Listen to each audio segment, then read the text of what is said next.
Hi friends, welcome back to our channel TNPSC kingdom. இன்னைக்கு நாம் இந்திய அரசியலமைப்பு தொடக்கம் பார்ட் 2 பார்க்க போகிறோம். பார்ட் 1 பார்க்காதவங்க வீடியோ லிங்க் டிஸ்கிரிப்ஷனில் இருக்குது, பார்த்துட்டு வந்துடுங்க. அப்போ தான் ஒரு கிளாரிட்டி கிடைக்கும். இன்றைக்கி கிளாஸ் ஸ்டார்ட் பண்ணுறதுக்கு முன்னாடி ஒரு மோட்டிவேஷன். வெற்றி என்பது தினமும் தொடர்ந்து செய்யப்படும் சிறிய முயற்சிகளின் பலன். ஸோ வாங்க ஃப்ரெண்ட்ஸ், கிளாஸ்க்குள்ளே போகலாம். இன்னைக்கு நம்ம ஃபர்ஸ்ட் பார்க்க போகிறது 1786 ஆண்டின் சட்டம். ஸோ 1786 ஆண்டின் சட்டம். இந்த சட்டத்தின்படி காரன்வாலிஸ் பிரபு வங்காளத்தின் தலைமை ஆளுநராக நியமிக்கப்பட்டார். ஸோ இந்த சட்டத்தின்படி காரன்வாலிஸ் பிரபு வங்காளத்தின் தலைமை ஆளுநராக நியமிக்கப்பட்டார். அவர் அந்த பதவியை ஏற்க 2 நிபந்தனைகளை விதித்தார். ஸோ அவர் அந்த பதவியை ஏற்கணும்னா அதுக்கு 2 நிபந்தனை வைக்கிறாரு. ஒன்று, சிறப்பு சூழல்களில் தனது குழுவின் முடிவை மீறி அதிகாரம் அவருக்கு இருக்க வேண்டும். ஸோ சிறப்பான சூழல், ஒரு கஷ்டமான சூழல் வருதுன்னா அந்த டைமில் தன்னோட குழுவை மீறி முடிவெடுக்கிற அதிகாரம் அவருக்கு இருக்கணும் அப்படின்னு ஒரு நிபந்தனை வைக்கிறாரு. அதுக்கப்புறம் அவரே தலைமை தளபதியாக இருக்க வேண்டும், கமாண்டர் இன் சீஃப். இதுக்கு முன்னாடி கமாண்டர் இன் சீஃப் பதவி தனியாகவும் ஆளுநர் தனியாகவும் இருந்தாங்க. ஸோ அந்த ரெண்டுமே இவர் தான் இருக்கணும், கமாண்டர் இன் சீஃபாகவும் தலைமை ஆளுநராகவும் இவர் தான் இருக்கணும்னு சொல்லி 2 நிபந்தனையை வைக்கிறாரு. அதன்படி இந்த 2 நிபந்தனைகளையும் நிறைவேற்ற 1786 ஆண்டு சட்டம் இயற்றப்பட்டது. ஸோ இந்த 2 நிபந்தனையும் நிறைவேற்றுவதற்காக தான் இந்த சட்டம் இயற்றப்படுது. என்ன சட்டம்? 1786 ஆண்டின் சட்டம். காரன்வாலிஸ் பிரபு மிகுந்த அதிகாரங்களுடன் நியமிக்கப்பட்ட முதல் தலைமை ஆளுநர். ஸோ ஆளுநர்லேயே மிகுந்த அதிகாரங்களுடன் நியமிக்கப்பட்ட தலைமை ஆளுநர் காரன்வாலிஸ் பிரபு. ஸோ இப்போ நம்ம காரன்வாலிஸ் பிரபுவை பற்றி பார்க்கலாம். பார்க்கறதுக்கு முன்னாடி இந்திய குடிமை பணியின் தந்தை காரன்வாலிஸ் பிரபு, இந்திய ஆட்சி பணியின் தந்தை சர்தார் வல்லபாய் பட்டேல். ஸோ இந்த மாதிரி தந்தை யார் யார் என்னென்ன ரூல் பண்ணாங்க, யார் எதை பில் பண்ணாங்க அப்படின்னு சொல்லி அந்த மாதிரி ஒரு கொஷின்லாம் கேட்பாங்க. ஸோ இதெல்லாம் இம்பார்ட்டன்ட், அதனால தான் இதை நாங்கள் பாக்ஸ் பண்ணி கொடுத்துருக்கோம். இந்திய குடிமை பணியின் தந்தை காரன்வாலிஸ் பிரபு, இந்திய ஆட்சி பணியின் தந்தை சர்தார் வல்லபாய் பட்டேல். ஸோ காரன்வாலிஸ் பிரபு மிகுந்த அதிகாரங்களுடன் நியமிக்கப்பட்ட வங்காளத்தின் முதல் தலைமை ஆளுநர். நம்ம முன்னாடியே பார்த்த மாதிரி தான் மிகுந்த அதிகாரங்களுடன் நியமிக்கப்பட்ட வங்காளத்தின் முதல் தலைமை ஆளுநர். 1786 to 1793 வரை வங்காளத்தின் தலைமை ஆளுநராக பணியாற்றினார். 1786 93 வரைக்கும் வங்காளத்தின் தலைமை ஆளுநராக இருந்தார். செல்வந்தர் குடும்பத்திலிருந்து தலைமை ஆளுநர் பதவிக்கு தேர்ந்தெடுக்கப்பட்ட முதல் நபர். ஸோ ரொம்ப வசதியான ஒரு குடும்பத்திலிருந்து தலைமை ஆளுநர் பதவிக்கு வந்த முதல் நபர். இந்தியாவில் காரன்வாலிஸ் பிரபு குடிமை பணியை அறிமுகம் செய்தார். ஸோ நிறைய குடிமை பணியை அவர் தான் அறிமுகம் செய்கிறார். முதல்ல குடிமை பணியை இந்தியாவில் அறிமுகம் செய்கிறது காரன்வாலிஸ் பிரபு. அதனால தான் அவரை குடிமை பணியின் தந்தை அப்படின்னு சொல்லி சொல்கிறோம். இந்திய ஆட்சி பணித்துறைக்கு அடித்தளம் அமைத்தார். குடிமை பணியை அறிமுகம் செய்கிறாரு, அதுக்கப்புறம் ஆட்சி பணித்துறைக்கு அடித்தளம் அமைக்கிறார். யாரு? காரன்வாலிஸ் பிரபு. நீதித்துறையை வில்லியம் ஜோன்ஸ் என்பவரின் உதவியுடன் சீரமைத்தார். நீதித்துறையை என்ன பண்றாரு? சீரமைக்கிறார். யாரோட உதவியோட? வில்லியம் ஜோன்ஸ் என்பவரின் உதவியுடன் சீரமைத்தார். 1793 ஆண்டு ஜார்ஜ் பார்லோ என்பவர் காரன்வாலிஸ் சட்ட தொகுப்பை வெளியிட்டார். ஸோ இது ஒரு கொஸ்டினாக கேட்க சான்ஸ் இருக்கு. காரன்வாலிஸ் சட்ட தொகுப்பை வெளியிட்டவர் யார் அப்படின்னா ஜார்ஜ் பார்லோ. எந்த ஆண்டு வெளியிட்டார்? 1793 ஆண்டு. இது மாண்டெஸ்கியூவின் அதிகார பகிர்வு கோட்பாடின் அடிப்படையில் அமைந்திருந்தது. இந்த சட்ட தொகுப்பு மாண்டெஸ்கியூவின் அதிகார பகிர்வு கோட்பாடு அடிப்படையில் அமைந்திருந்தது. வணிகத்தில் நடைபெற்ற எண்ணற்ற முறைகேடுகளையும் ஊழல்களையும் சார்லஸ் கிராண்ட் என்பவருடன் உதவியுடன் ஒழித்தார். ஸோ இது என்னன்னா, வணிகத்தில் நடைபெற்ற முறைகேடு ஊழல் அதெல்லாம் யாரோட உதவியோடு ஒழிக்கிறார்னா சார்லஸ் கிராண்ட் என்பவரின் உதவியுடன் ஒழித்தார். 1793 நிலையான நிலவரி திட்டத்தை அறிமுகப்படுத்தினார். ஸோ இதுவுமே ஒரு கொஸ்டினாக கேட்க சான்ஸ் இருக்குது. காரன்வாலிஸ் பிரபு நிலையான நிலவரி திட்டத்தை எந்த ஆண்டு அறிமுகப்படுத்தினார்? 1793 அப்படின்னு சொல்லலாம். அப்படி இல்லையா, நிலையான நிலவரி திட்டத்தை 1793 அறிமுகம் செய்தவர் யார் அப்படின்னா காரன்வாலிஸ் பிரபு. அடுத்தது பாருங்க, சாசான சட்டங்கள். சாசான சட்டங்கள் அப்படின்னா பட்டயம் அல்லது சாசானம் அப்படின்னா இறையாண்மை அதிகாரத்தை மையமாக கொண்டு சகல அதிகாரம் மற்றும் சலுகைகளை கொண்ட ஒரு ஆவணம். ஸோ ஒரு பட்டயம் ஒரு சாசனம் இருக்குன்னா இறையாண்மை அதிகாரத்தை மையமாக வச்சுக்கிட்டு சகல அதிகாரமும் சலுகைகளும் கொண்ட ஒரு ஆவணமாகும். இதன் மூலம் கிழக்கிந்திய கம்பெனி இந்தியாவில் தான் கைப்பற்றிய பகுதிகளை ஆட்சி மற்றும் நிர்வாகம் செய்ய அதிகாரம் பெற்றது. ஸோ இதன் மூலமாக இந்தியாவில் கிழக்கிந்திய கம்பெனி எந்தெந்த பகுதியை கைப்பற்றுச்சோ அதெல்லாம் ஆட்சி செய்கிறதுக்கும் நிர்வாகம் செய்கிறதுக்கும் அதிகாரம் பெறுது. ஓகேவா, இந்த சாசன சட்டங்கள் மூலமாக கிழக்கிந்திய கம்பெனி பகுதிகளை ஆட்சி செய்ய அதிகாரம் பெறுது.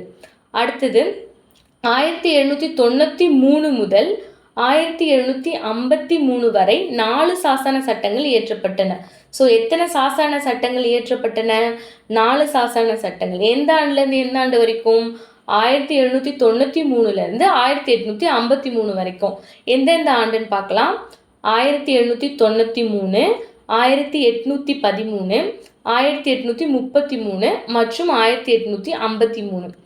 ஸோ 1793 ஆண்டின் சாசன சட்டம் எத்தனை ஆண்டுகளுக்கு இயற்றப்பட்டது?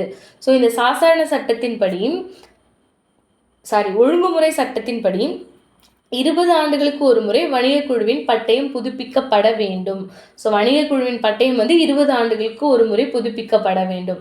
இதை எப்படி ஒரு கொஸ்டினாக கேட்கலான்னா 1793 ஆண்டின் சாசன சட்டம் எத்தனை ஆண்டுகளுக்கு இயற்றப்பட்டது அப்படின்னா 20 ஆண்டுகளுக்கு. வணிக குழுவின் பட்டயம் எத்தனை ஆண்டுகளுக்கு ஒரு முறை புதுப்பிக்கப்பட வேண்டும்னா 20 ஆண்டுகளுக்கு ஒரு முறை.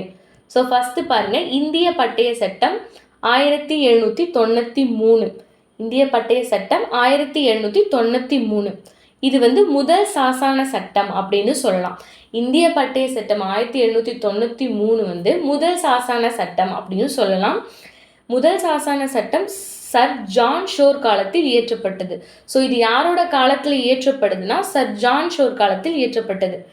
இந்தியாவில் கம்பெனியின் வர்த்தக உரிமைகள் மேலும் 20 ஆண்டுகளுக்கு நீட்டிக்கப்பட்டது. ஸோ இந்த சட்டத்தின்படி கம்பெனியோட வர்த்தக உரிமை மேலும் 20 ஆண்டுகளுக்கு நீட்டிக்கப்படுது. கவர்னர் ஜெனரல் பதவிக்கு காரன்வாலிஸ் பிரபு உருவாக்கி தந்த அதிகாரங்கள் தொடர்ந்தன. ஸோ இந்த சட்டத்தின்படி கவர்னர் ஜெனரல் பிரபுக்கு காரன்வாலிஸ் பிரபு ஒரு சில அதிகாரங்களை உருவாக்கி கொடுத்தாரு இல்லையா, ஸோ அதன்படியே கண்டினியூ ஆகுது. அடுத்தது கவர்னர் ஜெனரலுக்கு பம்பாய் மற்றும் மெட்ராஸ் போன்ற துணை மாகாணங்களை கட்டுப்படுத்த இன்னும் அதிக அதிகாரங்கள் தரப்பட்டது. ஸோ துணை மாகாணங்களையும் கவர்னர் ஜெனரல் கட்டுப்படுத்துறதுக்கான அதிகாரங்கள் கொடுக்கப்படுது. கிறிஸ்துவ சமய பரப்பாளர்கள் சமய பிரச்சாரமோ மத மாற்றமோ செய்ய அனுமதிக்கப்படவில்லை. ஸோ கிறிஸ்தவ சமய பரப்பாளர் இருக்காங்க பார்த்தியா, அவங்க பிரச்சாரமோ மத மாற்றமோ செய்ய அனுமதிக்கப்படவில்லை. அடுத்தது இந்தியாவில் தடையற்ற வர்த்தகத்தில் கிழக்கிந்திய கம்பெனி ஈடுபடுவதை தடை செய்யப்பட்டது. இந்தியாவில் தடையற்ற வர்த்தகத்தில் கிழக்கிந்திய கம்பெனி ஈடுபடுறாங்க. ஸோ அதை இந்த சட்டம் தடை செய்யுது. அடுத்தது கட்டுப்பாட்டு வாரியத்தின் தலைவர் மற்றும் உறுப்பினர்களின் ஊதியம் இந்திய வருவாயிலிருந்து வழங்கப்பட்டது. ஸோ இந்த சட்டத்தின்படி இந்திய வருவாயிலிருந்து தான் கட்டுப்பாட்டு வாரியத்தோட தலைவருக்கும் உறுப்பினர்களுக்கும் ஊதியம் கொடுக்குறாங்க. அடுத்தது நிக்கோலோ மாக்கியவெல்லி. ஸோ இந்த மாதிரி பாக்ஸ் பண்ணி எதுக்கு கொடுக்குறோன்னா அது இன்னும் ரொம்ப இம்பார்ட்டன்ட் அப்படின்னு அர்த்தம். Nicolas Machiavelli 1469 to 1527. ஸோ இவரோட வருஷம் பார்த்தீங்கன்னா 1469 1527 வரைக்கும். யார்? நிக்கோலோ மாக்கியவெல்லி எனும் அரசியல் சிந்தனையாளர் தனது இளவரசன் எனும் நூலில் முதன்முறையாக அரசு என்ற சொல்லை பயன்படுத்தினார். ஸோ இது ஒரு கொஸ்டினாக கேட்கலாம். அரசு என்ற சொல்லை முதல்ல பயன்படுத்தினது யாரு? Niccolo Machiavelli. எதில் பயன்படுத்தினார்னா தனது இளவரசன் எனும் நூலில் பயன்படுத்தினார். அடுத்தது இந்திய பட்டய சட்டம் 1813. இந்திய பட்டய சட்டம் 1813 முதலாம் மிண்டோ பிரபு காலத்தில் இயற்றப்பட்டது. ஸோ இந்திய பட்டய சட்டம் 1813 யாரோட காலத்தில் இயற்றப்பட்டதுன்னா முதலாம் மிண்டோ பிரபு காலத்தில் இயற்றப்பட்டது. இந்தியாவில் கம்பெனியின் வர்த்தக உரிமைகள் மேலும் 20 ஆண்டுகளுக்கு நீட்டிக்கப்பட்டது. ஸோ வர்த்தக உரிமை வந்து மேலும் 20 ஆண்டுகளுக்கு நீட்டிக்கப்படுது. ஆனால் இந்த சட்டத்தின்படி கிறிஸ்துவ அமைப்புகள் மதத்தை பரப்புவதற்கு அனுமதி அளித்தது. ஸோ இந்த சட்டம் என்ன பண்ணுதுன்னா, கிறிஸ்துவ அமைப்பு வந்து மதத்தை பரப்புறதுக்காக அனுமதி கொடுத்தது. இந்தியாவில் கிழக்கிந்திய கம்பெனியின் ஏகபோக வணிக உரிமை முடிவுக்கு வந்தது. ஸோ கிழக்கிந்திய கம்பெனி வந்து நிறைய வணிக உரிமை வந்து இந்தியாவில் வச்சுருக்காங்க. அதையெல்லாம் முடிவுக்கு வந்துருச்சு, இந்த தேயிலை வணிகம் அபின் மற்றும் சீனாவுடான வர்த்தகம் தவிர. ஸோ சீனாவுடனான வர்த்தகம், தேயிலை வணிகம் இதை தவிர மற்றதெல்லாம் முடிவுக்கு வந்துடுது. இந்தியர்களின் கல்வி வளர்ச்சிக்காக ஆண்டுக்கு 1 லட்சம் ரூபாய் செலவிட ஒப்புதல் வழங்கியது. ஆனால் செலவழிக்கப்படவில்லை. ஸோ இந்த சட்டத்தின்படி கல்வி வளர்ச்சிக்காக 1 லட்சம் ரூபாய் வந்து ஒதுக்குறாங்க. ஆனால் அதை செலவு பண்ணாங்களான்னு கேட்டிங்கன்னா இல்லை. ஆங்கில நாட்டு வியாபாரிகளும் மத போதகர்களும் கட்டுப்பாட்டு வாரியத்தின் அனுமதியோடு இந்தியாவில் வசிக்க அனுமதிக்கப்பட்டனர். ஸோ ஆங்கில நாட்டிலேருந்து வர வியாபாரியும் சரி, மத போதகர்களும் சரி, கட்டுப்பாட்டு வாரியத்தின் அனுமதியோடு இந்தியாவில் வசிக்க அனுமதிக்கப்பட்டனர். கம்பெனியின் இராணுவ செலவிற்கு உச்சவரம்பு நிர்ணயிக்கப்பட்டது. ஸோ கம்பெனியோட இராணுவ செலவுக்கு இவ்வளோ தொகை கொடுக்கலாம் அப்படின்னு சொல்லி ஒரு வரம்பு நிர்ணயிக்கப்படுது. இச்சட்டம் இந்தியாவில் உள்ள உள்ளூர் அரசாங்கங்களுக்கு தனிநபர்கள் மீதுள்ள வரிகளை விதிக்கவும் வரி செலுத்தாதவர்களை தண்டிக்கவும் அதிகாரம் அளித்தது. ஸோ இந்த சட்டம் வந்து உள்ளூர் அரசாங்கத்தில் தனிநபர் மீது வந்து வரி விதிக்கவும் வரி செலுத்தாதவர்களை தண்டிக்கவும் அதிகாரம் கொடுத்தது. ஸோ வரி இவ்வளோதான் அப்படின்னு சொல்கிறதுக்கான அதிகாரமும் இந்த சட்டம் கொடுக்குது. ப்ளஸ் செலுத்தாதவங்களை தண்டிக்கிறதுக்கான அதிகாரமும் இந்த சட்டம் கொடுக்குது.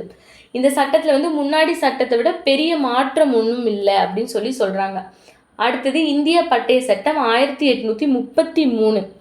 இச்சட்டம் செயின்ட் ஹெலினா சட்டம் என்றும் அழைக்கப்படுகிறது. இந்திய பட்டய சட்டம் 1833 வந்து செயின்ட் ஹெலினா சட்டம் அப்படின்னும் அழைக்கப்படுது. செயின்ட் ஹெலினா தீவின் கட்டுப்பாடு கிழக்கிந்திய கம்பெனிக்கு மாற்றப்பட்டது. ஸோ செயின்ட் ஹெலினா தீவோட கட்டுப்பாடு வந்து கிழக்கிந்திய கம்பெனிக்கு மாற்றப்பட்டது. இங்கிலாந்து பிரதமராக கிரே பிரபு இருந்த காலத்தில் 1832 ஆண்டு முதல் சீர்திருத்த சட்டம் இயற்றப்பட்டது. ஸோ இங்கிலாந்து பிரதமர் கிரே பிரபு இருக்கார் இல்லையா, அவரோட காலத்தில் வந்து 1832 ஆண்டு முதல் சீர்திருத்த சட்டம் இயற்றப்படுது. இச்சீர்திருத்த சட்டத்தின் பின்னணியில் உருவாக்கப்பட்டதே இந்த 1833 ஆண்டு பட்டய சட்டம். ஸோ 1832 ஒரு சீர்திருத்த சட்டம் கொண்டு வராங்க. அதோட பின்னணியில் உருவாக்கப்பட்டது தான் இந்த பட்டய சட்டம் 1833 ஆண்டு. வங்காள கவர்னர் ஜெனரல் இந்தியாவின் கவர்னர் ஜெனரல் என்று அழைக்கப்பட்டார். ஸோ வங்காள கவர்னர் ஜெனரல் இருக்காரு பார்த்தீங்களா, அவங்கள வந்து இந்தியாவின் கவர்னர் ஜெனரல் அப்படின்னு சொல்லி அழைக்கிறாங்க. அதுக்கப்புறம் அவ்வாறு இந்தியாவின் கவர்னர் ஜெனரல் என்று அழைக்கப்பட்ட முதல் நபர் வில்லியம் பெண்டிங் பிரபு. ஸோ இது ஒரு கொஸ்டினாகவும் கேட்கலாம். இந்தியாவின் கவர்னர் ஜெனரல் அப்படின்னு சொன்ன முதல் நபர் யார் அப்படின்னா வில்லியம் பெண்டிங் பிரபு. அடுத்தது இதுவரை கட்டுப்பாட்டு விதிகள் என்று அழைக்கப்பட்டவை அனைத்தும் சட்டங்கள் என்று அழைக்கப்பட்டன. ஸோ இதுக்கு முன்னாடி ஆங்கிலேயர் போட்டு வச்சிருந்த விதியெல்லாம் கட்டுப்பாட்டு விதிகள் அப்படின்னு சொல்லிட்டு இருந்தாங்க. இதுக்கப்புறம் அதை வந்து சட்டங்கள் அப்படின்னு சொல்லி மாற்றிட்டாங்க. ஸோ இதுதான் நாங்கள் வந்து போடுற சட்டம், இதுபடி தான் நீங்கள்லாம் நடக்கணும் அப்படின்ற ஒரு இது வந்து இந்த பட்டய சட்டம் கொண்டு வருது. இதோட சிறப்பு அம்சம் வந்து பிரிட்டிஷ் அரசாங்க பணிகள் இந்திய மயமாக்கப்படுவதற்கு அடிக்கோலிய சட்டம் பின்னர் 1853 நடைமுறைப்படுத்தப்பட்டது. ஸோ பிரிட்டிஷோட அரசாங்க பணிகள் வந்து இந்திய மயமாக்கப்படுது. இதுக்கு அடிக்கோலிய சட்டம்னா வந்து இதுதான். எப்போ நடைமுறைப்படுத்தப்படுதுன்னா 1853 நடைமுறைப்படுத்தப்பட்டது. அரசாங்க பணிகளுக்கு போட்டி தேர்வு முறை அறிமுகப்படுத்துவதற்கான முயற்சி மேற்கொள்ளப்பட்டது. ஸோ இப்போ ஒரு கவர்மெண்ட் வேலை இருக்குன்னா, இப்போ நம்ம எல்லாருமே டிஎன்பிசி குரூப் 2 குரூப் 4 படிக்கிறோம் இல்லையா, அந்த மாதிரி ஒரு கவர்மெண்ட் வேலைக்கு போட்டி தேர்வு முறையை அறிமுகப்படுத்துவதற்கு முயற்சி மேற்கொள்ளப்பட்டது. கிழக்கிந்திய கம்பெனியின் அனைத்து வணிக உரிமைகளும் தடை செய்யப்பட்டது. ஸோ கிழக்கிந்திய கம்பெனியோட வணிக உரிமை ஃபுல்லாகவே ஸ்டாப் பண்ணிடுறாங்க. கிழக்கிந்திய கம்பெனியின் சீன வணிக உரிமை தடை செய்யப்பட்டது. தேயிலை வணிகமும் முற்று பெற்றது. இதுக்கு முன்னாடி சீன வணிக உரிமையும் தேயிலை வணிகமும் நடந்துட்டு இருந்து. ஸோ இந்த சட்டத்துக்கு அப்புறம் அதையுமே தடை செஞ்சிடறாங்க. அதுக்கப்புறம் மனித உரிமை வழங்கப்பட்டது. பம்பாய், கல்கத்தாவில் கிறிஸ்தவர்களின் நலனுக்காக பிஷப்புகள் நியமனம் செய்யப்பட்டார். மத உரிமை வழங்கப்பட்டது. மத உரிமை வந்து கொடுக்குறாங்க. பம்பாய், கல்கத்தாவில் வந்து கிறிஸ்தவர்களின் நலனுக்காக பிஷப்புகளை வந்து நியமனம் செய்கிறாங்க. இந்த சட்டம் இந்தியாவில் ஆங்கிலேயர்களை சுதந்திரமாக குடியேற அனுமதி அளித்தது. ஸோ இந்த சட்டத்தின்படி ஆங்கிலேயர்கள் வந்து இந்தியாவில் ரொம்ப ஃப்ரீடமாகவே வந்து குடியேற ஆரம்பிச்சிடுறாங்க. அதுக்கப்புறம் மேலும் இந்தியாவில் நிலம் வாங்க பிரிட்டிஷ் குடிமக்களுக்கு அனுமதியும் அளிக்கப்பட்டது. ஸோ இந்தியாவில் ஒரு நிலம் வாங்கணும் அப்படின்னா பிரிட்டிஷ் குடிமக்கள் வந்து ரொம்ப ஈஸியாகவே வாங்கலாம். அதுக்கு அனுமதியும் இந்த சட்டத்தின் மூலம் அளிக்கப்படுது. இந்திய பிரிட்டிஷ் காலனிய நாடானது நிர்வாகம் மையப்படுத்தப்பட்டது. ஸோ இந்தியா வந்து பிரிட்டிஷின் காலனிய நாடாகுது, நிர்வாகம் மையப்படுத்தப்படுது. 1843 இந்தியாவில் அடிமை முறை ஒழிப்பு. ஸோ 1843 இந்தியாவில் வந்து அடிமை முறையை ஒழிக்கிறாங்க. பாருங்க, அடுத்தது மெக்காலே கல்வி. தலைமை ஆளுநரின் ஆலோசனை குழுவில் 4வதாக சட்டப்பணிக்காக ஒரு உறுப்பினர் சேர்க்கப்பட்டார். அவ்வாறு சேர்க்கப்பட்ட முதல் சட்டமன்ற உறுப்பினர் மெக்காலே பிரபு. ஸோ தலைமை ஆளுநரோட ஆலோசனை குழுவில் வந்து சட்டப்பணிக்கு 4ஆவதா ஒருத்தரை சேர்க்குறாங்க. அப்படி சேர்க்கிறவர் அந்த சட்டமன்ற உறுப்பினர் தான் மெக்காலே பிரபு. மெக்காலே பிரபு தலைமையில் ஒரு சட்ட ஆணையம் நிறுவப்பட்டது. ஸோ அவரோட தலைமையில் ஒரு சட்ட ஆணையமும் வந்து நிறுவப்படுது. அனைத்து இந்திய சட்டங்களையும் இந்தியாவின் அடையாளமாக மெக்காலே பொது அறிவுறுத்தல் குழுவின் தலைவராக நியமிக்கப்பட்டார். ஸோ அனைத்து இந்திய சட்டங்களையும் இந்தியாவோட அடையாளமாக்கிறதுக்காக மெக்காலே பொது அறிவுறுத்தல் குழுவின் தலைவராக நியமிக்கப்பட்டார். பொது அறிவுறுத்தல் குழுவுக்கு யார் தலைவராக நியமிக்கப்படுறாங்கன்னா மெக்காலே பிரபு. பம்பாய் மற்றும் சென்னை ஆளுநர்கள் தங்களின் சட்டம் இயற்றும் அதிகாரத்தை இழந்தனர். ஸோ இதுக்கு முன்னாடி ஆளுநர்கள் வந்து சட்டம் இயற்றிட்டு இருப்பாங்க.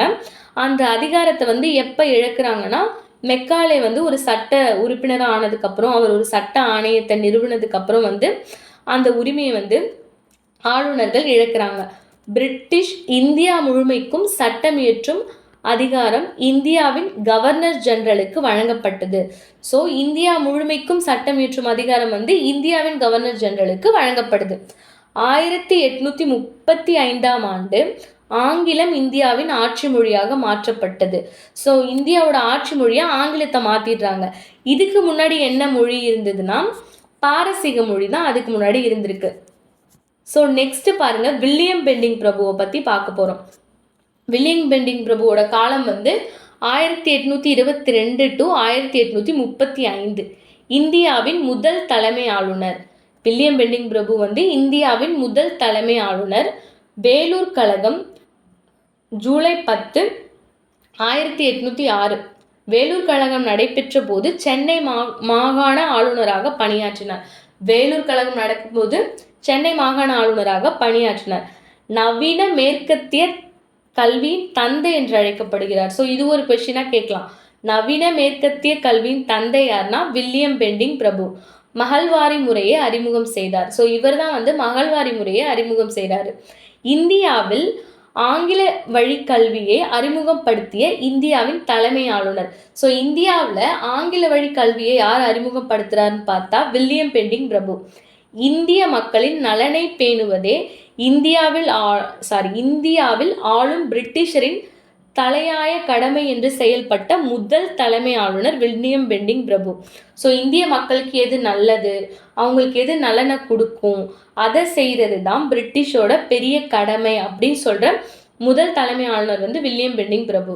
காரன்வாலிஸ் கொண்டு வந்த மாகாண மேல்முறையீட்டு நீதிமன்றங்களை அகற்றினார். ஸோ காரன்வாலிஸ் கொண்டு வந்த மாகாண மேல்முறையீட்டு நீதிமன்றங்களை அகற்றினார். நீதி கிடைப்பதை மேம்படுத்த அலகாபாத்தில் 2வது சதார் அதாலத்தை நிறுவினார். குற்றவியல் சட்டத்தை அவர் சர்க்கியூட் நீதிமன்றங்களை ஆணையங்களாக மாற்றினார் மற்றும் மாவட்ட அமர்வு நீதிபதிகளை உருவாக்கினார். ஸோ நீதி கிடைக்கிறதுக்காக அலகாபாத் 2வது சதார் அதாலத்தை நிறுவுறாரு. குற்றவியல் சட்டத்தில் வந்து அவர் சர்க்கியூட் நீதிமன்றங்களை ஆணையங்களாக மாற்றினார். சர்க்கியூட் நீதிமன்றத்தை ஆணையங்களாக மாற்றுறாரு. அப்புறம் மாவட்ட அமர்வு நீதிபதிகளையும் உருவாக்குனார். அடுத்து பாருங்க, சதி ஒழிப்பு. இது நம்ம ஹிஸ்ட்ரியில் படிச்சிருப்போம். ஸோ வில்லியம் பெண்டிங் பிரபுனாலே சதி ஒழிப்பு தான். அதை பற்றி பார்க்கலாம். கணவர் இறந்தவுடன் மனைவி தீயில் இறங்கும் சதி எனும் உடன்கட்டை ஏறும் மூட பழக்கம். கணவர் இறந்தவுடன் மனைவி தீயில் இறங்கும் சதி என்னும் உடன்கட்டை ஏறும் மூட பழக்கம். இது என்னன்னா, அந்த காலத்துலலாம் கணவர் இறந்துட்டா உடனே மனைவியும் அவர் கூடயே இறந்துடணும் அப்படின்னு சொல்லி கணவரை எரிக்கிற அதே தீயில மனைவியை எரிப்பாங்க. சிலர் விருப்பப்பட்டு செய்வாங்க, சிலர் கட்டாயப்படுத்தி செய்யறதுக்கு ஆளானாங்க. ஸோ இந்த மூட பழக்கத்தை வில்லியம் பெண்டிங் பிரபு ஒழிக்கிறாரு. இந்தியாவில் இது ஆதிகாலம் தொட்டே இருந்தது. பாண்டிய மன்னன் பூத பாண்டியனின் மனைவி கோப்பெரு கோப்பெண்டு என்னும் நல்லால் சதியில் ஈடுபட்டதாக புறநானூறு கூறப்படுது. ஸோ புறநானூறுல என்ன சொல்றாங்கன்னா, பாண்டிய மன்னனோட மனைவி சதியில் ஈடுபட்டதா சொல்றாங்க. சதியில் ஈடுபட்டு தீயில இறங்கினதா சொல்றாங்க. அடுத்தது, வில்லியம் பெண்டிங் பிரபு சதி ஒழிப்பு முயற்சியில் ஈடுபட்டார். அதுக்கு ராஜாராம் மோகன் ராய் உதவி செய்தார். சதி ஒழிப்புக்கு உதவி செய்தது ராஜாராம் மோகன் ராய். இதுக்கு வழிவகுத்தது வில்லியம் பெண்டிங் பிரபு. சதி ஒழிப்பில் வில்லியம் பெண்டிங் பிரபுவின் முன்னோடி அல்ஃபோன்ஸ் டி அல்புகர்க்கு. ஸோ சதி ஒழிப்பில் வில்லியம் பெண்டிங் பிரபுவோட முன்னோடி யாரு அப்படின்னு கேட்டால் அல்ஃபோன்சா டி அல்புகர்க்கு. டிசம்பர் 4, 1829 விதி 17(1) கீழ் சதி என்பது தண்டனைக்குரிய குற்றம் என்று அறிவித்தார். வில்லியம் பெண்டிங் பிரபு சதியை ஒரு தண்டனைக்குரிய குற்றம் அப்படின்னு அறிவிக்கிறாரு. எப்பன்னா டிசம்பர் 4, 1829. அடுத்தது 1987 இந்தியாவில் ராஜஸ்தான் மாநிலம் முதலாக சதி ஒழிப்பு சட்டத்தை இயற்றியது. ஸோ இதை இவர் அறிவிச்சதுக்கு அப்புறம் முதலாக யார் சட்டத்தை இயற்றா அப்படின்னா ராஜஸ்தான் மாநிலம் தான். எந்த ஆண்டுனா 1987. அடுத்தது 1988 இந்திய நாடாளுமன்றம் சதி ஒழிப்பு சட்டத்தை இயற்றியது. ஸோ ஃபர்ஸ்ட் ராஜஸ்தான் மாநிலம் சதி ஒழிப்பு சட்டத்தை இயற்றியது எந்த ஆண்டுனா 1987. அதுக்கப்புறம் இந்திய நாடாளுமன்றம் சதி ஒழிப்பு சட்டத்தை இயற்றியது எப்பனா 1988. அடுத்தது இந்திய பட்டய சட்டம் 1853. இந்திய பட்டய சட்டம் 1853. வங்காள ஆளுநர் பொறுப்பு அல்லாத முதல் இந்திய தலைமை ஆளுநர் டல்ஹவுசி பிரபு. ஸோ இதுக்கு முன்னாடி வங்காள ஆளுநர் பொறுப்புலையும் இருப்பாங்க, இந்திய தலைமை ஆளுநராக இருப்பாங்க.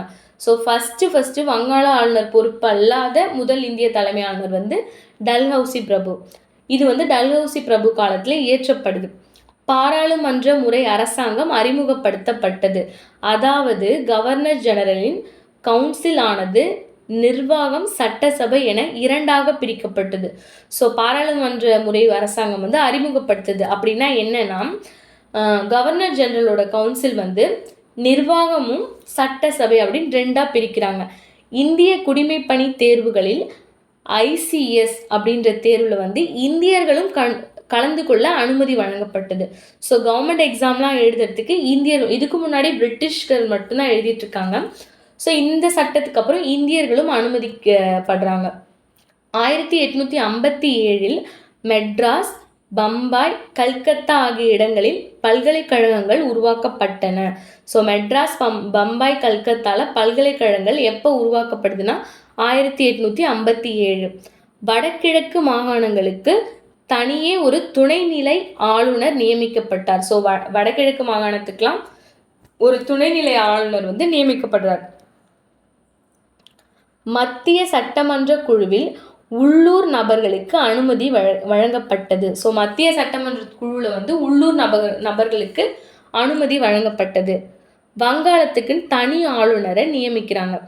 வங்காள சட்டமன்றம் இந்திய சட்டமாக மாற்றம் பெற்று திகழ்ந்தது. வங்காள சட்டமன்றம் இந்திய சட்டமன்றமாக மாற்றம் பெற்று திகழ்ந்தது. சார்லஸ் உட் கல்வி சாசனம் 1854 வெளியிடப்பட்டது. ஸோ இது ஒரு கொஸ்டினாக கேட்பாங்க. 1854 சார்லஸ் உட் கல்வி சாசனம் வெளியிடப்பட்டது. ஸோ சார்லஸ் உட் கல்வி சாசனம் எப்போ வெளியிடப்பட்டதுன்னா 1854. இது இந்தியாவில் கல்விக்கான மகா சாசனம் மற்றும் இந்தியாவின் அறிவு பெட்டகம் என்று அழைக்கப்படுகிறது. ஸோ இதுவுமே ஒரு கொஸ்டினாக கேட்பாங்க. இந்தியாவோட அறிவு பெட்டகம் எது அப்படின்னா சார்லஸ் உட் கல்வி சாசனம். இந்திய கல்விக்கான மகா சாசனம் எதுனா சார்லஸ்வுட் கல்வி சாசனம். எந்த ஆண்டு இயற்றப்பட்டதுன்னா 1854. நீதித்துறை மற்றும் நிர்வாகத்துறை தனியாக பிரிக்கப்பட்டது. இது கடைசி பட்டய சட்டம். ஸோ இது வந்து ஒரு கடைசி பட்டய சட்டம். நீதித்துறையும் நிர்வாகத்துறையும் தனியாக பிரிக்கப்பட்டது. ஸோ இப்போ இந்த சட்டத்தெல்லாம் வச்சு ஒரு சின்ன நோட்ஸ் மாதிரி சொல்கிறேன், அதை நோட் பண்ணிக்கோங்க. இந்திய அரசு சட்டம் 1935 இது வந்து ஒரு கூட்டாட்சி அரசாங்கத்தை அறிமுகப்படுத்துது.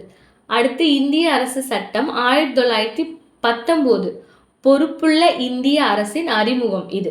அடுத்து இந்திய சட்டம் 1858 இது கிழக்கிந்திய கம்பெனியை ஒழிக்குது. இந்திய பட்டய சட்டம் 1833 கிழக்கிந்திய கம்பெனி நிர்வாக அமைப்பாக மாறுறது வந்து இந்திய பட்டய சட்டம் 1833. அடுத்தது 1813ஆம் ஆண்டு பட்டய சட்டம் எந்த விதானத்திற்கு அங்கீகாரம் அளித்தது?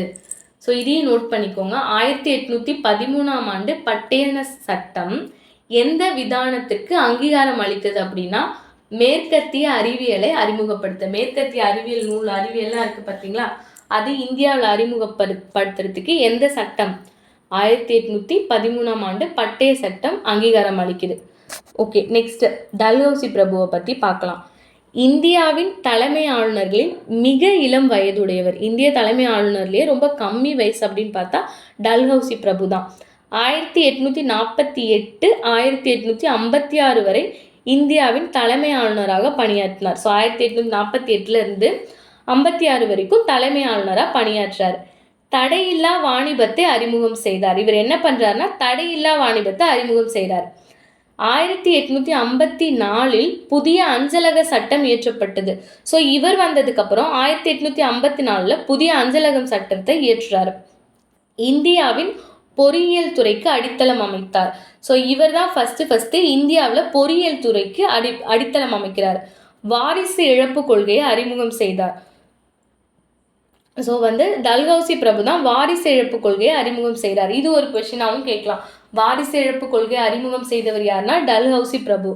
சிறப்புகள்: பொதுப்பணித்துறையின் தந்தை, தொழில்நுட்ப கல்வியின் தந்தை, ரயில் பாதைகளின் தந்தை, அஞ்சல் துறையின் தந்தை, நவீன இந்தியாவை உருவாக்கியவர். ஸோ டல்ஹௌசி பிரபுக்கு என்னென்ன பேர் இருக்கு? பொதுப்பணித்துறையின் தந்தைனாலும் டல்ஹௌசி பிரபு தான், தொழில்நுட்ப கல்வியின் தந்தைனாலும் டல்ஹௌசி பிரபு தான், ரயில் பாதைகளின் தந்தை அப்படின்னாலும் டல்ஹௌசி பிரபு தான், அஞ்சல் துறையின் தந்தை, நவீன இந்தியாவை உருவாக்கியவர் அப்படின்னாலும் டல்ஹௌசி பிரபு தான். 1853 புனே டு தானே இடையே இந்தியாவின் முதல் ரயில் பாதையை உருவாக்கினார். ஸோ இந்தியாவில் முதல்ல ரயில் பாதையை உருவாக்குனது யாரு அப்படின்னா டல்ஹௌசி பிரபு தான். எந்த ஆண்டுனா 1853. எங்கிருந்து எங்க அப்படின்னா மும்பையிலேருந்து தானேக்கு. ஓகே, டல்ஹௌசியின் வாழ்க்கை வரலாற்றை W.W. ஹண்டர் என்பவர் எழுதினார். ஸோ டல்ஹௌசியோட வாழ்க்கை வரலாற்றை யார் எழுதினார்னா W.W. ஹண்டர் என்பவர் எழுதினார். அடுத்தது பாருங்க, விதவை மறுமண சட்டம். ஈஸ்வர சந்திர வித்யாசாகர் உதவினார். J.P. கிராண்ட் என்பவர் சட்ட முன்வரைவை அறிமுகம் செய்தார். ஜூலை 31 1856 விதி 15 கீழ் நிறைவேற்றப்பட்டது. ஸோ விதவை மறுமண சட்டம் வந்து டல்ஹௌசி பிரபு இயற்றார். எப்பனா 1856. இதுக்கு உதவுனது யாருன்னா ஈஸ்வர சந்திர வித்யாசாகர். எந்த ஆண்டு இது நிறைவேற்றப்படுதுன்னா ஜூலை 31 1856 விதி 15 கீழ் நிறைவேற்றப்படுது. அடுத்து இந்த பாக்ஸில் கொடுத்துருக்க கொஸ்டின் பாருங்க. நவீன இந்தியாவின் சிற்பி ஜவஹர்லால் நேரு. நவீன இந்தியாவின் சிற்பி யாருன்னா ஜவஹர்லால் நேரு. நவீன இந்தியாவின் விடிவெள்ளி வந்து ராஜாராம் மோகன் ராய் மற்றும் விவேகானந்தர். இந்த மாதிரி ரிலேட்டடாக இருக்க கொஷின் வந்து நமக்கு நிறைய கன்ஃபியூஷன்ஸ் கொடுக்கும். ஸோ அந்த மாதிரி இருக்கும்போது நம்ம இப்படி பக்கத்தில் வச்சு படிக்கும்போது ரிலேட் பண்ணி படிக்கும்போது நமக்கு டவுட்ஸ் வந்து குறையும். நவீன இந்தியாவின் சிற்பி ஜவஹர்லால் நேரு, நவீன இந்தியாவின் விடிவெள்ளி ராஜாராம் மோகன் ராய் மற்றும் விவேகானந்தர். அடுத்தது பாருங்க, பிரிட்டிஷ் நேரடி ஆட்சியின் கீழ் கொண்டு வரப்பட்ட சட்டங்கள். இந்திய அரசு சட்டம் 1858. ஸோ இது எதனால் கொண்டு வந்தாங்கன்னா 1857 பெரும் புரட்சியின் விளைவாக இதை கொண்டு வராங்க. 1857ஆம் ஆண்டு நடைபெற்ற முதல் இந்திய சுதந்திர போர் என்று அழைக்கப்பட்ட சிப்பாய் கழகத்தின் விளைவாக இந்திய அரசு சட்டம் 1858 இயற்றப்படுது. ஸோ 1857 ஒரு பெரும் புரட்சி நடக்குது. இதை வந்து முதல் இந்திய சுதந்திர போர் அப்படின்னு சொல்றாங்க. இந்த சிப்பாய் கழகத்தின் விளைவாக தான் இந்திய அரசு சட்டம் 1858 இயற்றப்படுது. ஆகஸ்ட் 2, 1858 பிரிட்டிஷ் பாராளுமன்றம் நிறைவேற்றிய இச்சட்டம் இந்திய நல்லாட்சி சட்டம் என்று அழைக்கப்படுகிறது. கம்பெனி ஆட்சிக்கு பதில் முடியாட்சி அறிமுகப்படுத்தப்பட்டது. ஸோ இதுக்கு முன்னாடி கிழக்கிந்திய கம்பெனி ரூல் பண்ணிட்டு இருக்கு இல்லையா, அதுக்கு பதிலாக முடியாட்சியை அறிமுகப்படுத்தினாங்க. கம்பெனியின் இயக்குனர் குழு மற்றும் கட்டுப்பாட்டு வாரியம் கலைக்கப்பட்டது. கம்பெனியோட இயக்குனர் குழுவும் கட்டுப்பாட்டு வாரியமும் கலைக்கப்படுது. அடுத்தது கிழக்கிந்திய கம்பெனி நிர்வாகத்தின் கீழிருந்த இந்திய ஆட்சி பகுதிகள் மற்றும் வருவாய் அதிகாரங்கள் அனைத்தும் நேரடியாக பிரிட்டிஷ் ஆட்சியின் கீழ் வந்தது. ஸோ கிழக்கிந்திய கம்பெனி நிர்வாகத்தை கீழ் இருக்க ஆட்சி பகுதிகளும் வருவாய் அதிகாரங்களும் எல்லாமே பிரிட்டிஷ் ஆட்சிக்கு கீழ் வந்துடுது. ஸோ அதுக்கப்புறம் விக்டோரியா மகாராணி பேரறிக்கை. ஸோ இந்த பிரிட்டிஷ் ஆட்சிக்கு அப்புறம் விக்டோரியா மகாராணி வந்து ஒரு பேரறிக்கை விடுறாங்க. இங்கிலாந்து விக்டோரியா மகாராணி பேரறிக்கை கானிங் பிரபுவால் நவம்பர் 1, 1858 அலகாபாத் தர்பாரில் வாசிக்கப்பட்டது.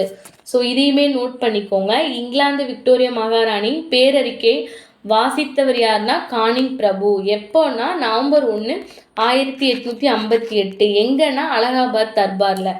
மகாராணியின் அறிக்கை இந்திய மக்களின் உரிமை சாசனம் மாக்னா கார்ட்டா என அழைக்கப்பட்டது. ஸோ இந்த அறிக்கை வந்து இந்திய மக்களோட உரிமை சாசனம் அப்படின்னு அழைக்கப்படுது. இந்தியாவில் உள்ள ஆங்கிலேயருக்கு சொந்தமான பகுதிகளை மேலும் விரிவுபடுத்தும் நோக்கமில்லை என அறிவுறுத்தது. ஸோ இந்த அறிக்கை என்ன சொல்லுதுன்னா, இந்தியாவில் இருக்க ஆங்கிலேயருக்கு சொந்தமான பகுதிகளை மேலும் விரிவுபடுத்துகிற நோக்கம் எங்களுக்கு இல்லை அப்படின்னு சொல்லுது. இப்பேரறிக்கை இந்தியாவில் மகாராணியின் முடியாட்சியை பிரகடனப்படுத்தியது. ஸோ இந்த பேரறிக்கையின்படி மகாராணியோட முடியாட்சி இந்தியாவில் நடக்குது. அடுத்தது வைஸ்ராய் நியமனம். கிழக்கிந்திய கம்பெனியின் இந்தியாவின் தலைமை ஆளுநர் இனி இங்கிலாந்திற்கான இந்திய அரச பிரதிநிதி, அதாவது வைஸ்ராய் என அழைக்கப்பட்டார். முதல் வைஸ்ராய் வந்து கானிங் பிரபு. ஸோ இந்த பேரறிக்கைக்கு அப்புறம் இந்தியாவோட தலைமை ஆளுநர் வந்து இனி இங்கிலாந்திற்கான இந்திய அரச பிரதிநிதி, அதாவது வைஸ்ராய் என்று அழைக்கப்படுறாங்க. ஸோ முதல் வைஸ்ராய் யாருன்னா கானிங் பிரபு. 1861 அமைக்கப்படும் சட்டமன்றத்தில் இந்திய பிரதிநிதிகள் அனுமதிக்கப்படுவர் என்று இச்சட்டம் கூறியது. ஸோ இந்த சட்டம் என்ன சொல்லுதுன்னா, சட்டமன்றத்தில் இந்திய பிரதிநிதிகளை வந்து அனுமதிக்கப்படுவாங்க அப்படின்னு இந்த சட்டம் சொல்லுது. அடுத்தது இந்தியாவிற்கான அரசு செயலாளர். இங்கிலாந்தில் இந்தியாவிற்கான அரசு செயலாளர் எனும் ஒரு புதிய பதவி ஏற்படுத்தப்பட்டது. ஸோ இந்த சட்டத்துக்கு அப்புறம் இங்கிலாந்தில் வந்து இந்தியாவிற்கான ஒரு அரசு செயலாளர் நியமிக்கப்படுறாங்க. இந்தியாவின் முதல் வெளியுறவு அரசு செயலாளர் வந்து ஸ்டான்லி பிரபு. ஸோ இதுவுமே ஒரு கொஸ்டினாக கேட்கலாம். இந்தியாவின் முதல் வெளியுறவு அரசு செயலாளர் வந்து ஸ்டான்லி பிரபு. இந்தியாவின் அரச பிரதிநிதி வைஸ்ராய் என அழைக்கப்பட்டவர் முதல் வைஸ்ராய் வந்து கானிங் பிரபு. ஸோ 15 உறுப்பினர்களை கொண்ட இந்திய கவுன்சில் எனும் அமைப்பு அரசு செயலருக்கு உதவி புரிய அனுமதிக்கப்பட்டது. ஸோ 15 உறுப்பினர்களை கொண்ட இந்திய கவுன்சில் எனும் அமைப்பு வந்து அரசு செயலருக்கு ஹெல்ப் பண்ணுறதுக்காக அமைக்கப்படுது. அடுத்தது இந்திய மக்களின் வாழ்க்கை வளமே எங்களுடைய பலமாகும், அவர்களுடைய மனை நிறைவே எங்களுடைய பாதுகாப்பாகும், அவர்களது நன்றியே எங்களுக்கு சிறந்த அன்பளிப்பாகும். ஸோ இந்த பேரறிக்கையில் என்னென்ன சொல்கிறாங்கன்னா, இந்திய மக்களின் வாழ்க்கை வளம் வந்து எங்களுக்கு பலம், அவங்களோட மனநிறைவு வந்து எங்களுக்கு பாதுகாப்பு, அவங்களோட நன்றி எங்களுக்கு சிறந்த அன்பளிப்பு அப்படின்னு விக்டோரியா மகாராணியின் பேரறிக்கையில் இருக்குது. அடுத்தது இந்திய கவுன்சில் சட்டம் 1861. இந்திய கவுன்சில் சட்டம் 1861. இது வந்து முதல் கவுன்சில் சட்டம். இது கானிங் பிரபு காலத்தில் இயற்றப்பட்டது. 1861 ஜூன் 6 இந்திய கவுன்சில் சட்டத்திற்கான வரைவினை இங்கிலாந்து நாடாளுமன்றத்தில் மசோதாவாக தாக்கல் செய்தவர் சர் சார்லஸ் வுட் ஆவார். ஸோ முதல் கவுன்சில் சட்டம், இந்திய கவுன்சில் சட்டம், முதல் கவுன்சில் சட்டம் வந்து 1861. இது யாரோட காலத்தில் இயற்றப்பட்டதுன்னா கானிங் பிரபு காலத்தில். இந்திய கவுன்சில் சட்டத்திற்கான வரைவினை இங்கிலாந்து நாடாளுமன்றத்தில் தாக்கல் செய்கிறவர் வந்து சர் சார்லஸ் வுட் ஆவார். இதோட சிறப்பு அம்சங்கள், இந்த இந்திய கவுன்சில் சட்டத்தோட சிறப்பு அம்சங்கள் என்னன்னா, மத்திய மாநில சட்டமன்றங்களின் அமைப்பையும் அதிகாரத்தையும் வரையறுத்தது. ஸோ மத்திய மாநில சட்டமன்றத்தோட அமைப்பு எப்படி இருக்கணும், அதிகாரம் எப்படி இருக்கணும் அப்படின்னு வரையறுக்கிறது. முதல் முறையாக இந்தியர்களுக்கு சட்டமியற்றும் பணியில் பங்களிக்க வாய்ப்பு வழங்கப்பட்டது. ஸோ ஃபஸ்ட்டு இந்தியர்களுக்கு சட்டமியற்றும் பணியில் வந்து பங்களிக்க வாய்ப்பு வழங்கப்பட்டது. அடுத்தது மத்திய சட்டமன்றம். ஃபஸ்ட்டு பாருங்க, மத்திய சட்டமன்றம். வைஸ்ராய் நிர்வாக குழு மத்திய சட்டமன்றமாக விரிவுபடுத்தப்பட்டது. வைஸ்ராய் நிர்வாக குழு தான் வந்து மத்திய சட்டமன்றமாக விரிவுபடுத்தப்பட்டது. அவருடைய நிர்வாக குழுவில் உறுப்பினர்களின் எண்ணிக்கை 4 to 5 உருவாக்கப்பட்டது. வைஸ்ராய் கூடுதலாக 6 to 12 உறுப்பினர்களை நியமித்து கொள்ள வைஸ்ராய்க்கு அதிகாரம் வழங்கப்பட்டது. வைஸ்ராய் நிர்வாக குழு வந்து மத்திய சட்டமன்றமாக விரிவுபடுத்துகிறாங்க. நிர்வாக குழுவோட உறுப்பினர் எண்ணிக்கை வந்து 4 to 5 உயருது. வைஸ்ராய்க்கு கூடுதலாக 6 to 12 உறுப்பினர்களை நியமிக்க அதிகாரம் வழங்கப்படுது. ஸோ இவ்வாறு நியமிக்கப்படும் உறுப்பினர்களின் எண்ணிக்கை பாதியளவு அரசாங்கம் சாராத உறுப்பினர்களாக இருக்க வேண்டும். இதன் மூலம் இந்திய அரசியலமைப்பில் மக்கள் பிரதிநிதித்துவத்துக்கு வழிவகுக்கப்பட்டது. ஸோ இந்த மாதிரி நியமிக்கிறவங்க வந்து கூடுதலாக நியமிக்கிறதுல பாதியளவு வந்து அரசாங்கம் இல்லாத உறுப்பினர்களாக இருக்கிறாங்க. இதன் மூலம் இந்திய அரசியலமைப்பில் மக்கள் பிரதிநிதித்துவத்துக்கு வழிவகுக்கப்பட்டது. சட்டமன்ற கவுன்சில் 3 இந்தியர்களை கானிங் பிரபு நியமித்தார். சட்டமன்ற கவுன்சிலில் வந்து 3 இந்தியர்களை கானிங் பிரபு நியமித்தார். 1 பட்டியாலா அரசர், 2 பனாரஸ் அரசர், அடுத்து சர் தினகர் ராவ். அவசர சட்டம் பிறப்பிக்க வைஸ்ராய்க்கு அதிகாரம் அளித்தது. அவசர சட்டம் வந்து 6 மாதத்துக்கு பிறப்பிக்கலாம் அப்படின்னா அதுக்கு அதிகாரம் வந்து அளிக்குது. ஆண்டு நிதிநிலை அறிக்கை முதல் முறையாக அறிமுகம் செய்யப்பட்டது. ஸோ ஆண்டு நிதிநிலை அறிக்கை வந்து முதல் முறையாக அறிமுகம் செய்யப்படுது. ஸோ இவ்வளோ நேரம் மத்திய சட்டமன்றம் என்னென்ன இருக்குது மத்திய சட்டமன்றத்தில்னு பார்த்தோம். அடுத்தது மாகாண சட்டமன்றம். மாகாண சட்டமன்றங்கள் புத்துயிர் பெற்றது. அதிகார பரவல் முறைப்படி மாகாண சட்டமன்றங்களின் சட்டமியற்றும் அதிகாரங்கள் மீட்டு கொடுக்கப்பட்டன. மாகாண சட்டமன்றங்களில் கூடுதல் உறுப்பினர்களின் எண்ணிக்கை 4 to 8 நிர்ணயிக்கப்பட்டது. இச்சட்டத்தின் மூலம் கீழ்கண்ட மாகாணங்களில் சட்டப்பேரவை ஏற்படுத்தப்பட்டது. ஸோ மாகாண சட்டமன்றத்தில் வந்து சட்டமியற்றும் அதிகாரங்கள் வந்து மீட்டு கொடுத்துட்றாங்க. கூடுதல் உறுப்பினர்கள் எண்ணிக்கை வந்து 4 to 8 நியமிக்கப்படுது. இச்சட்டத்தின் மூலம் கீழ்கண்ட மாகாணங்களில் சட்டப்பேரவை ஏற்படுத்தப்படுது. எந்தெந்த மாகாணங்கள்லனா வங்காளம், வடமேற்கு எல்லை மாகாணம், பஞ்சாப். வங்காளம் வந்து 1862, வடமேற்கு எல்லை மாகாணம் வந்து 1866, பஞ்சாப் வந்து 1897. மாகாணங்களில் சட்டமன்ற அதிகாரம் வழங்கும் முயற்சி பின்வந்த காலங்களில் 1935 இந்திய அரசு சட்டத்தின் வாயிலாக மாகாண சுயாட்சி வழங்க வழிவகுத்தது. ஸோ இந்த சட்டமன்ற அதிகாரம் வழங்கும் முயற்சி வந்து பின்னாடி காலத்தில் 1935 வந்து இந்திய அரசு சட்டத்தின் வாயிலாக சுயாட்சி வழங்க வழிவகுக்குது. அடுத்து இந்தியர்களுக்கு வாய்ப்பு. மத்திய மாகாண சட்டமன்றங்களில் இந்தியர்களும் இடம்பெற வாய்ப்பினை இந்திய கவுன்சில் சட்டம் 1861 ஏற்படுத்தி தந்தது. இதனால் இச்சட்டம் முக்கியத்துவம் வாய்ந்ததாக கருதப்படுகிறது. ஸோ இந்திய சட்டம் வந்து 1861 வந்த இந்த கவுன்சில் சட்டம் வந்து இந்தியர்களுக்கு வாய்ப்பு கொடுக்குது. அதனால் இது ஒரு முக்கியத்துவம் வாய்ந்ததாகவும் இருக்குது. அடுத்தது உயர்நீதிமன்றங்கள் பார்க்கலாம். இந்திய உயர்நீதிமன்றங்கள் சட்டம் 1861 படி வங்காளம், பம்பாய், மெட்ராஸ் ஆகிய மாகாணங்களில் உயர்நீதிமன்றங்கள் 1862 அமைக்கப்பட்டன. இந்திய உயர்நீதிமன்றங்கள் எப்போ அமைக்கப்படுதுன்னா 1862. எங்கெங்கன்னா வங்காளம், பம்பாய், மெட்ராஸ். ஒவ்வொரு உயர்நீதிமன்றத்திலும் 15க்கும் குறையாமல் நீதிபதிகள் நியமிக்கப்பட்டனர். ஸோ இந்த நீதிமன்றத்துல எல்லாம் 15க்கு குறை இல்லாமல் நீதிபதிகளை நியமிக்கிறாங்க. இந்தியாவில் முதன்முறையாக உயர் நீதிமன்றங்கள் உயரிய அதிகாரத்தையும் அடையாளத்தையும் பெற்றது. ஸோ இந்த உயர் நீதிமன்றங்கள் வந்து உயரிய அதிகாரத்தையும் அடையாளத்தையும் பெறுது. இந்திய சிவில் மற்றும் குற்றவியல் சட்டங்கள் இயற்றப்பட்டன. சிவில் சட்டம், கிரிமினல் குற்றவியல் சட்டம் இதெல்லாம் இயற்றப்படுது. அரசுக்கு உதவியாக இருக்க அட்வொகேட் ஜெனரல் பதவி உருவாக்கப்பட்டது. ஸோ அரசுக்கு உதவியாக இருக்கிறதுக்கு அட்வொகேட் ஜெனரல் பதவி ஒன்று புதுசாக உருவாக்குறாங்க. அடுத்தது இலாக்கா ஒதுக்கீட்டு முறை.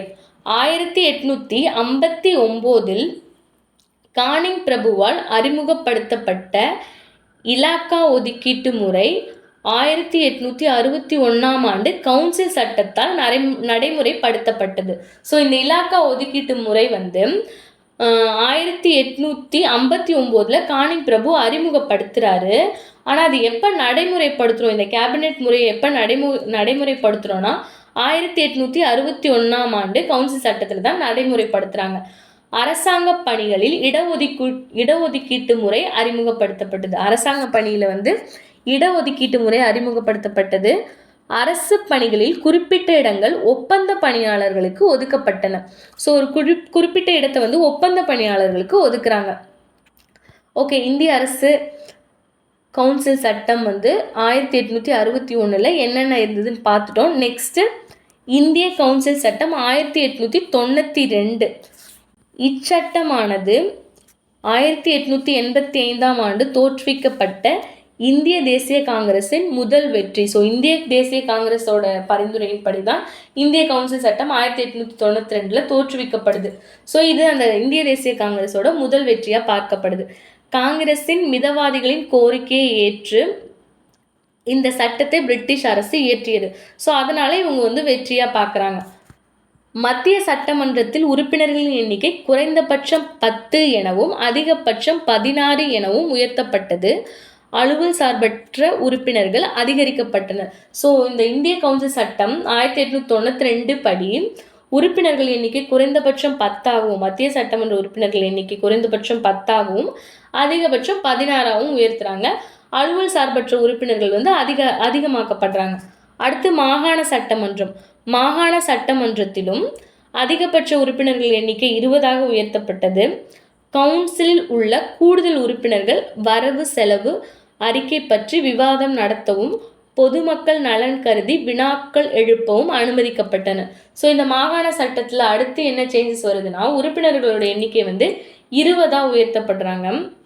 கவுன்சிலில் உள்ள கூடுதல் உறுப்பினர்கள் வந்து வரவு செலவு அறிக்கையை பற்றி டிஸ்கஷன் பண்ணுறதுக்கும் பொதுமக்களோட நலனுக்காக கேள்வி கேட்கறதுக்கும் அனுமதிக்கப்படுறாங்க. அடுத்து சட்டமன்ற கூட்டத்தொடரில் இந்தியர்கள் கலந்து கொள்ள அனுமதிக்கப்பட்டனர். ஆனால் கேள்வி கேட்க அனுமதி மறுக்கப்பட்டது. ஸோ சட்டமன்ற கூட்டத்தொடரில் வந்து இந்தியர்கள் கலந்து கொள்ளலாம், பட் ஆனால் கொஸ்டின் கேட்கக்கூடாது. கலந்து கொள்றதுக்கு வந்து இது அனுமதி வழங்குது. அடுத்து மறைமுக தேர்தல் முறை. இந்த சட்டம் வந்து மறைமுக தேர்தல் முறையை கொண்டு வருது. மத்திய சட்டமன்ற உறுப்பினர்கள் வைஸ்ராயாலையும் மாகாண சட்டமன்ற உறுப்பினர்கள் ஆளுநராலும் நியமிக்கப்பட்டன. ஸோ மத்திய சட்டமன்ற உறுப்பினர்களை நியமனம் பண்ணுறது வைஸ்ராய், மாகாண சட்டமன்ற உறுப்பினர்களை நியமனம் பண்ணுறது ஆளுநர். அலுவல் சாராத கூடுதல் உறுப்பினர்களை நியமனம்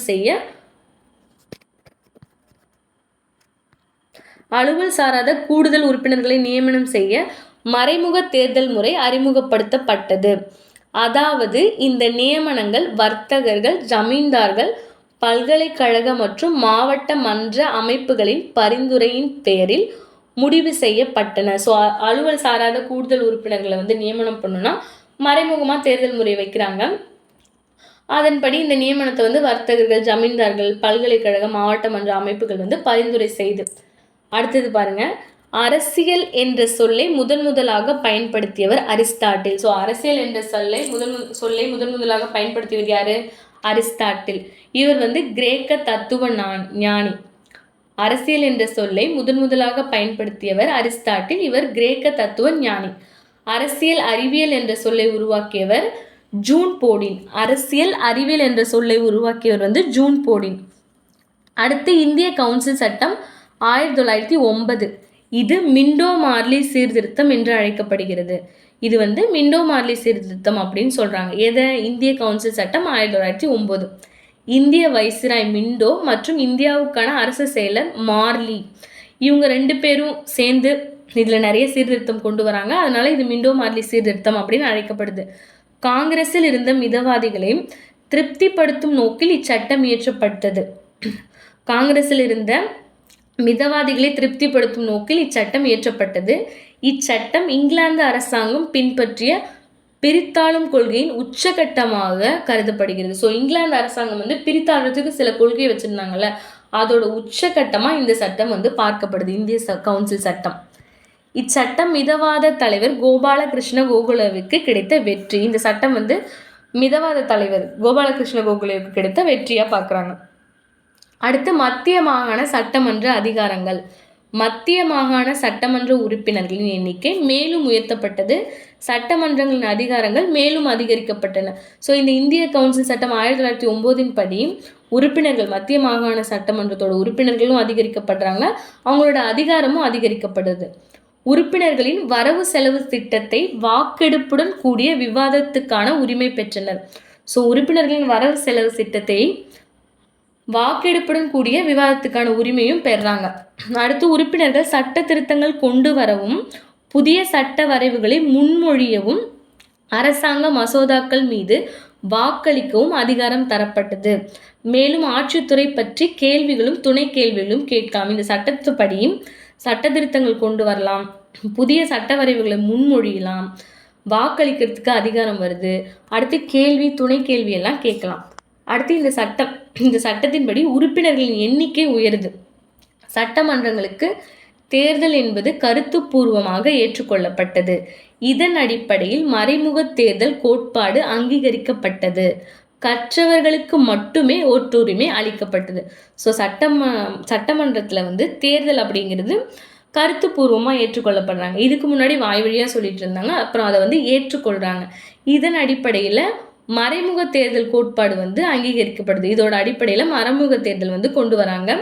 இதில் வந்து கற்றவர்களுக்கு மட்டுமே ஓட்டுரிமை, யார் வந்து படிச்சிருக்காங்களோ அவங்களுக்கு மட்டுமே ஓட்டுரிமை. இச்சட்டத்தில் அதிகபட்ச உறுப்பினர்களின் எண்ணிக்கையானது 16 60 அதிகரிக்கப்பட்டது. ஸோ இந்த சட்டத்தில் வந்து உறுப்பினர்கள் எண்ணிக்கை 16 60 அதிகரிக்கப்படுது. இதில் தேர்ந்தெடுக்கப்பட்ட உறுப்பினர்கள் 27 மற்றும் நியமிக்கப்பட்ட உறுப்பினர்கள் 33. இதில் தேர்ந்தெடுக்கப்பட்ட உறுப்பினர்கள் 27 பேர், நியமிக்கப்பட்ட உறுப்பினர்கள் 33 பேர். பம்பாய் மற்றும் சென்னை மாகாணங்களில் நிர்வாக குழு உறுப்பினர்களின் எண்ணிக்கை 2 4 உயர்த்தப்பட்டது. ஸோ பம்பாய் மற்றும் சென்னை மாகாணங்களில் வந்து நிர்வாக குழு உறுப்பினர்களின் எண்ணிக்கை 2 4 ஆக்குறாங்க. இங்கிலாந்தில் இருந்த இந்திய கவுன்சிலில் வந்து 2 இந்தியர்கள் இடம்பெறாங்க. அடுத்து வகுப்பு வாரி பிரதிநிதித்துவம். சாதி, மதம், தொழில் மற்றும் வகுப்பு வாரி பிரதிநிதித்துவம் அறிமுகப்படுத்தப்பட்டது. ஸோ பிரதிநிதித்துவத்தின் தந்தை வந்து 2ஆம் மிண்டோ பிரபு. இவர் வந்து என்ன பண்ணுறாருனா இஸ்லாமியருக்கு தனி தொகுதி கொடுக்குறாரு. பிரதிநிதித்துவத்தின் தந்தை வந்து 2ஆம் மிண்டோ பிரபு, இவர் இஸ்லாமியருக்கு தனி தொகுதி கொடுக்குறாரு. இஸ்லாமியருக்கு தனி தொகுதி முறையும் அறிமுகம் செய்யப்பட்டன. முஸ்லீம்களுக்கு இடஒதுக்கீடு 27க்கு 8 இடம் அந்த மாதிரி கொடுத்ததன் மூலம் மதவாத பிரிவினைக்கு இச்சட்டம் வழிவகுத்தது. ஸோ இந்த இஸ்லாமியருக்கு தனி தொகுதி கொடுக்கறதால மதத்தின்படி பிரிவினை ஏற்படுறதுக்கு இது வழிவகுக்குது. 1947ஆம் ஆண்டு இந்திய பாகிஸ்தான் பிரிவினைக்கு அழைத்து சென்றது. ஸோ முதல்ல இவங்க இந்த மாதிரி ஒன்று இன்ட்ரடியூஸ் பண்ணுறதால தான் நமக்கு சுதந்திரம் கிடைக்கும்போது இந்தியா பாகிஸ்தான் பிரிவினை ஒன்றுன்னு நடக்கிறதுக்கு இது ஒரு வழியாக இருக்குது அப்படின்னு சொல்கிறாங்க. அடுத்தது சத்யேந்திர பிரசாத் சின்ஹா. சத்யேந்திர பிரசாத் சின்ஹா என்பவர் தலைமை ஆளுநரின் நிர்வாக குழுவின் முதல் முறையாக நியமிக்கப்பட்ட இந்திய சட்டமன்ற உறுப்பினர். ஸோ சத்யேந்திர பிரசாத் சின்ஹா வந்து தலைமை ஆளுநரின் நிர்வாக குழுவில் முதன்முறையாக நியமிக்கப்பட்ட இந்திய சட்டமன்ற உறுப்பினர். முதல் சட்டமன்ற உறுப்பினர் வந்து மெக்காலே பிரபு. நம்ம முன்னாடியே பார்த்தோம், முதல் சட்டமன்ற உறுப்பினர் மெக்காலே பிரபு. முதல் இந்திய சட்டமன்ற உறுப்பினர் வந்து சத்யேந்திர பிரசாத் சின்ஹா. இவர் இங்கிலாந்து பாராளுமன்றத்தில் பொதுமக்கள் அவையில் உறுப்பினரான 2வது இந்திய நபர். ஸோ இங்கிலாந்து பாராளுமன்றத்தில் பொதுமக்கள் அவையில் வந்து உறுப்பினராகிற 2வது இந்திய நபர். முதல் இந்திய நபர் வந்து தாதாபாய் நவ்ரோஜி. ஓகே ஃப்ரெண்ட்ஸ், இன்னைக்கு கிளாஸில் எல்லாமே நம்ம டீட்டெயிலாக பார்த்துட்டோம். மறக்காமல் லைக் அண்ட் ஷேர் பண்ணிடுங்க. நம்ம சேனலை மறக்காமல் சப்ஸ்கிரைபர் பண்ணிட்டீங்கன்னா யூஸ்ஃபுல்லான கிளாஸஸ் கண்டினியூஸாக வரும். எந்த டவுட்னாலும் கண்டிப்பாக கமெண்ட் செக்ஷனில் கேளுங்க. ஓகே, நம்ம நெக்ஸ்ட் கிளாஸில் பார்க்கலாம். ஓகே ஃப்ரெண்ட்ஸ், பாய்.